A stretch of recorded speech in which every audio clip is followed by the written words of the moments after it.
Hello, how are you? Fantastic. This is Real Talk with your host, Rashad Brown. Nation, there's one story gripping the sports world, and that's Mr. Lance Armstrong's recent confession at the Church of Oprah. He even gave away his shoes. The red shoes! Now, Oprah's so good at getting her believers into the confessional. Even the Pope resigned and had to stand in sheer awe at the awesome magnificence of the all-powerful, infallible goddess who comes to us in mortal human form as Oprah.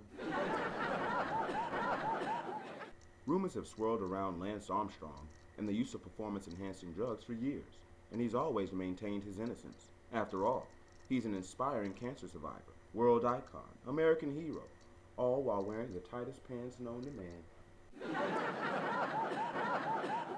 But now, after his recent confession to Pope Oprah, we all realize it was based on a huge lie. And I want to personally take this time to say directly to Mr. Lance Armstrong, thank you.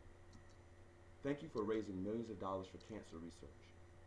Thank you for inspiring millions of cancer survivors worldwide to fight against cancer. And most importantly, thank you for using performance-enhancing drugs to enhance your performance. Americans desire to see athletes who run faster, jump higher, hit harder, swim faster. You know, like this guy. Without performance-enhancing drugs, Americans would be bored, watching the same old average competition, wishing a true hero would come forth, like Hercules from Mount Olympus, to show these mere mortals how it's really done. Thanks for being that hero, Lance, America's hero, because God knows we need it, and we love you for it. And as Oprah said, you can still be our hero again. Truth be told, Americans want our athletes to use performance-enhancing drugs. This is America, and if there's one thing we like as Americans, it's our drugs. Performance-enhancing drugs, illegal drugs, prescription drugs. Who cares? Drugs, smugs. Long as you win. I mean, would you rather see a good old textbook game of football with standard routine plays, or a hard-hitting epic with the Hulk knocking people's helmet off? Hulk smash! Americans don't want to just see Michael Phelps. We want to see Aquaman. We don't want to just see Barry Bonds hitting ground balls. We want to see the Hulk smashing balls clean out the park. Besides, looking at society's use of performance-enhancing drugs, like Viagra and Cialis, I'd say performance-enhancing drugs is not just a part of American sports. It's a part of the American bedroom as well. Because as we all know, there's nothing Americans love better than enhancing their performance in the bedroom. Even if that performance is enhanced for over 4 hours. That reminds me, someone call my doctor. And why has Mr. Lance Armstrong received so much backlash over his use of performance-enhancing drugs?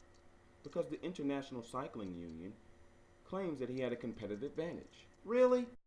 The guy with cancer, the guy with testicular cancer, had a competitive advantage over those with a full set, with a full pair, also using performance-enhancing drugs? Go figure that one. Correct me if I'm wrong, but I always thought 2 is better than 1. Has anyone gotten my doctor on the phone yet? And let me let the ICU in on a little secret. Lance Armstrong is not just a cycler. He is cycling. We don't know of another cycler. I've asked around. Let's be clear, nation. We saw him race, and we saw him win. 7 Tour de France titles. Now you, Mr. Ruin My Dreams with your truth ICU, has stripped him of the 7 Tour de France titles. So question, who gets Lance 7 titles now? In each of the 7 years in question, the 2nd, 3rd, and 4th place finishers have already been found to be guilty of doping. And in some years, almost the entire top 10 have been caught doping. So since the ICU can't name a hero to take the throne, given that everyone successful has pretty much been guilty of doping, it is my responsibility as a journalist and a commentator to help them out. Breaking news, everyone. This just in, ladies and gentlemen. The winner of Lance Armstrong's 7 Tour de France titles is none other than me. Rashad Brown. That's right, ladies. Look at those thighs. Nation, it's a tough job, but someone's got to do it.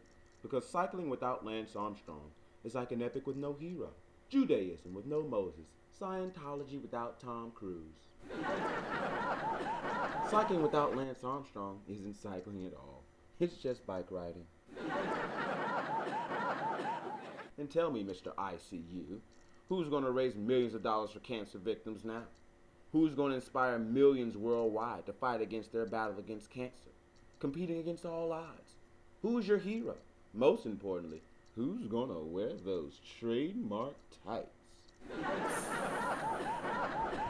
I'm just saying, we saw him race, we saw him win, with cancer, with one ball against testicular intact two-ball competitors, also using performance-enhancing drugs. He's an American hero, legend, and gladiator. But most importantly, he's a survivor. Thanks for being our hero, Lance. And that's real talk. We'll be right back.